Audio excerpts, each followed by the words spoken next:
Hi guys, nandito kami ngayon sa North Caloocan. May pipick upin kami dito. Kaso, meron kaming bahang, ayan, dadaanan. Kaya, tumabi muna kami guys. Kasi yung mga kasabayan namin kotse, umatras na rin, hindi na rin naglakas loob na dumaan. Kaya, hindi na rin kami dumaan. Tumabi muna kami dito sa gasolinahan para palipasin namin yung ulan at pahupain namin ng konti yung baha para makadaan kami guys. Yan, medyo mataas yung baha guys kasi sobrang lakas ng ulan kanina.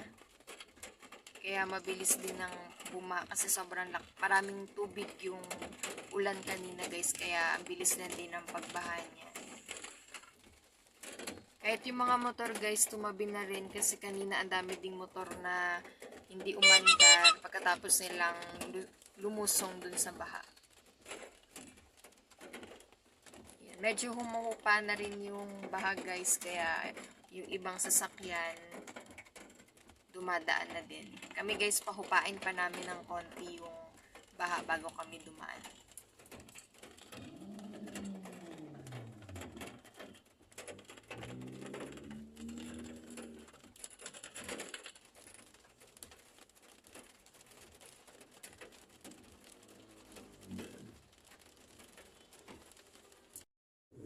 Hi guys, nasa Commonwealth kami ngayon. May pinick up kami dito sa Commonwealth.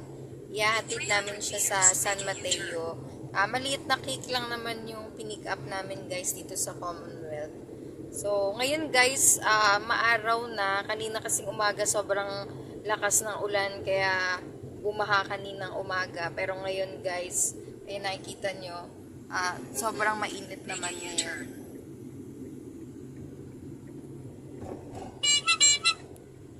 So, 30 minutes na lang guys, nandun na kami sa San Mateo para i-deliver yung cake.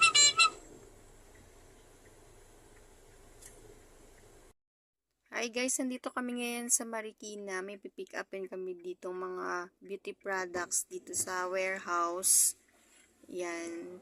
Nintay lang namin guys yung mga box na pipick upin namin. Dadali namin siya sa Pasig City.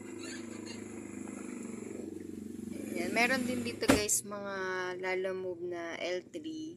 Ayan, dalawa sila nag-pick up din. Ayan na pala guys yung pipick upin namin. Hi guys, good evening. Meron kami pinick up dito sa Pasig City. Dadali namin siya sa Manila.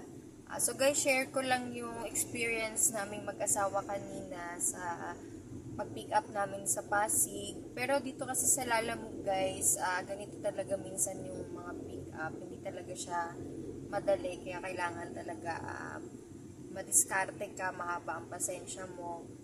At kailangan alam mo yung gagawin mo agad-agad. Kasi may mga pagkakataon talaga guys na katulad kanina, may pinick up kami dun sa palengke siya ng Pasig. Sobrang sikip ng daan niya, tapos ang daming dumadaan, halo-halo. May kotse, may truck, may motor, lahat ng klase ng sasakyan, sa liit ng kalsada, lahat ng klase ng sasakyan dumadaan. So, hindi ka pwedeng huminto dun basta-basta.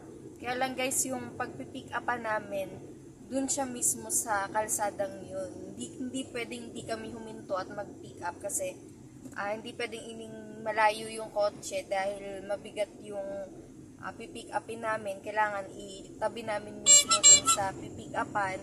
So wala kaming nagawa kundi mag-park saglit doon. Nakahazard naman kami, nakapark kami saglit doon sa kalsada. Kaya lang guys, sobrang humaba talaga yung traffic, tsaka hirap talaga kasi sobrang sikip. Kaya lang wala namang kaming magawa kasi ganun nga. Tapos pagdating pa namin doon, hindi naman siya agad na ikarga kasi yung receiver, hindi niya masabi kung anong pangalan ang nakalagay dun sa pipick upin namin. So, sa una, hindi pa nagkaintindihan kaya nagmamadali na kaming makaalis dahil nagkukos na ng traffic, ang sikip, nag-aalala kami.